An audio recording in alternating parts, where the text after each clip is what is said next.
Adam here from the Walser Automotive Group, and what I want to do today is take you on a test drive. So next to me here, I have a 2026 Chrysler Pacifica. So we'll look at the interior, exterior, some of the trim level specifics, and go for a spin around, see what it's like out on the road. Okay, so now we're behind the wheel of the 2026 Chrysler Pacifica. So there's about 8 different trim levels in the lineup if we're looking at the hybrid and a few other versions now, but this one is the Select. So this one also has the all-wheel drive. So that's going to be an added option if you're looking for that, but up here in the Midwest, I think opting for the all-wheel drive might be the way to go.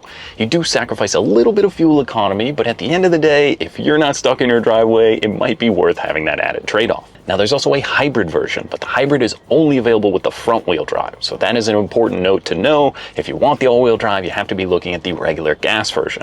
Okay, so some of the confusing stuff out of the way. Basically, the only big addition for 2026 would be the 100th year anniversary version. So there's a couple different trim levels adding that. It's gonna add a little bit different fascia and wheels to the vehicle, as well as the commemorative badge. So just kind of a cool way of looking at Chrysler's history and just a little bit added touch to the exterior. Now this one is the Select all-wheel drive, like I said, but there's a lot of pretty great equipment in here. I think this might be best bang for the buck when looking at the lineup, so let's put it in drive. We'll cover some of those features when we're out on the road. Let's talk horsepower. If we're looking at minivans, we're going to talk about what powers these, and it's a 3.6 liter V6. That's going to be paired to a 9-speed automatic transmission. It's actually really comfortable out on the road. I've been driving around this morning, and I'm always amazed at how comfortable, like even from the Ram pickups down to these Chrysler minivans, the Stellantis transmissions are really comfortable. You really don't even notice the shifting between the gears, and you got about 287 horsepower. So maybe it's a little bit more than you need out of a minivan, but you know what? Once it's there, you can't take it away, and I think I'd take the little bit of added boost off the line. You know, it kind of just revs up and go. Where a lot of manufacturers are now switching to those 4-cylinder turbos, I like that they kept the V6 in the Chrysler. You're getting about mid-20s on the highway as far as fuel economy is concerned, so pretty good out of a minivan. Now let's talk about the exterior. So the Select gets an 18-inch wheel. This one obviously is the black exterior with the silver wheels. Just kind of has a sleek, good look to it and sort of just blends in. But people don't really realize how comfortable it is on the inside. I feel like nowadays everybody assumes they need some off-road SUV. But if you have no plans on hitting the trail, you're not going to the campsite, you just want to load up the family and go, these Chrysler Pacificas give you quiet, technology, and a lot of bang for the buck. Again, a few other little things on the exterior. This one is going to have the power liftgate out back, so you can do it on the key fob, you can press the button. This one also gets the power sliding doors. So if the little kids are excited to open the door, or again, you can do it on the key fob to open it up, which is really convenient. But one of the best things about these Chrysler Pacificas is the stow and go seating. So in the third row, you can even do it with one hand. There's a little number 1 and a number 2. Obviously, you pull the 1 first, that knocks down the headrest, pull number 2, and those seats just fold right into the floor. But the thing that's really great, if you've got that third row up, there's a really deep kind of storage area, so you can still throw all the soccer gear, hockey bags back there. It's amazing just how much space you get out of this Pacifica with all the seats up. Now this particular configuration is going to be set up for 7. You've got 3 in the back, this one has the 2 captain's chairs, and then the 2 up front here. But really that third row is pretty comfortable. I'm 6'1" and I was able to crawl back there. I had headroom, I have knee space, there's cup holders in this particular one as well. So there is lots of usability, not just for the little kids, but if you're kind of carting some people around, there's going to be more than enough room for that as well. Now in the second row, it gets even better because those are also the stow and go seats. Those are a little bit more work, but once you do it once or twice, you kind of figure out how it works. Basically, you just flip the floor up and it goes out of the way. And then from there, you're just gonna pull one handle and literally just push the seat down.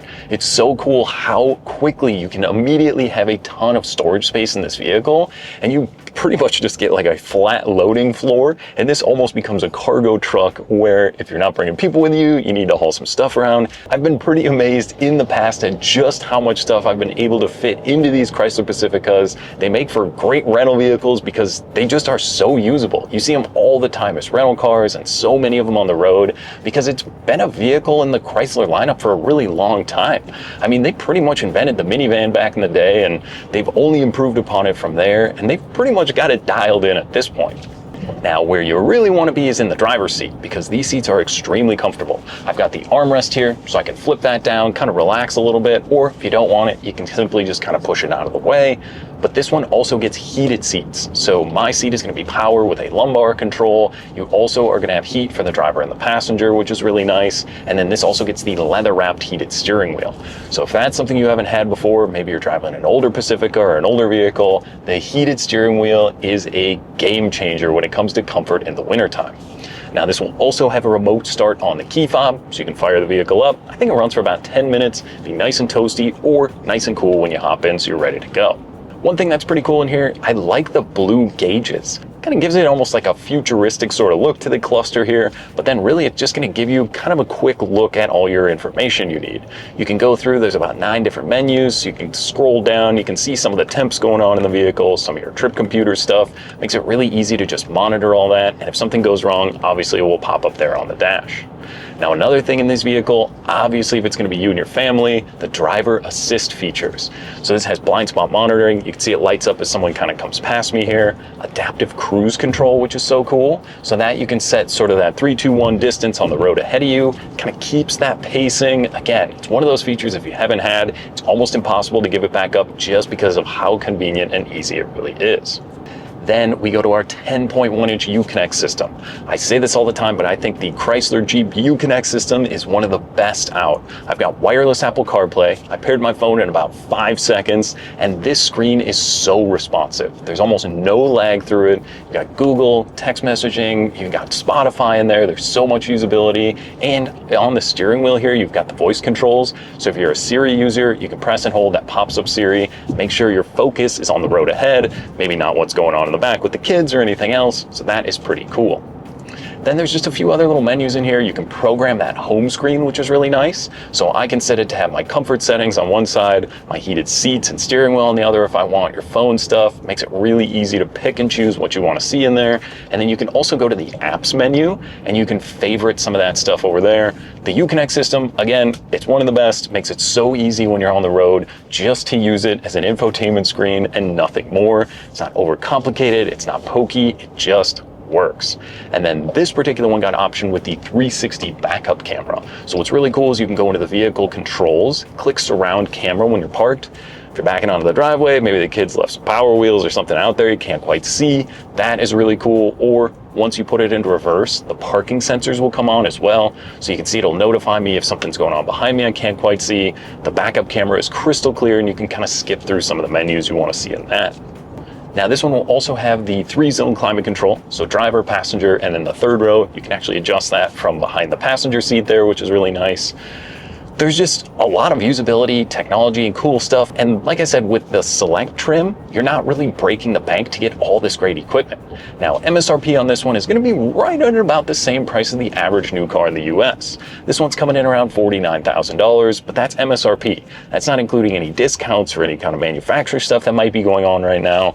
So you're getting a lot of vehicle for the money. Like I said, maybe not everyone needs a off-road focused body-on-frame SUV. Maybe a minivan is kind of what you don't want to drive, but you should be. And I always feel like they got such a bad rap for such a long time, but man, are these usable. I mean, I've got memory seats, wireless CarPlay, a ton of storage in here as well. Up front, I've got USB-C charging. There's a huge storage cubby down here. You can throw your phone in there, anything else you're bringing with. There's also a 12-volt charger down there with a huge storage space.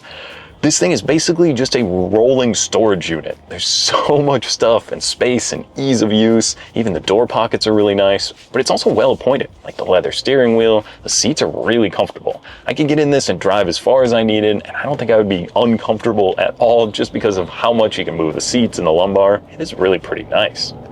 Plus, I still like, it's got the V6. You can put your foot down. Yes, it's not the fastest thing in the world, but it still is a minivan. But you're still getting great fuel economy, and with the all-wheel drive to tackle those Minnesota winters, I think there's a lot to like here. Maybe if you're driving a larger SUV and you just don't need all that space, I mean, these things are so easy to park, get in and out of traffic. Again, the tech is so good in here. I think if you're shopping, maybe even Honda, Toyota, looking at some other vans, or you're, like I said, cross-shopping some larger SUVs, I think the Chrysler Pacifica is definitely a lot to like here. One to add to the list, come out, take for a spin, and see what you think. Now that was just a quick look and drive at the 2026 Chrysler Pacifica. Now if you have any other questions or you'd like to schedule a test drive, you can visit us online at walser.com or stop by anytime. We'd be more than happy to help. Thanks again for watching.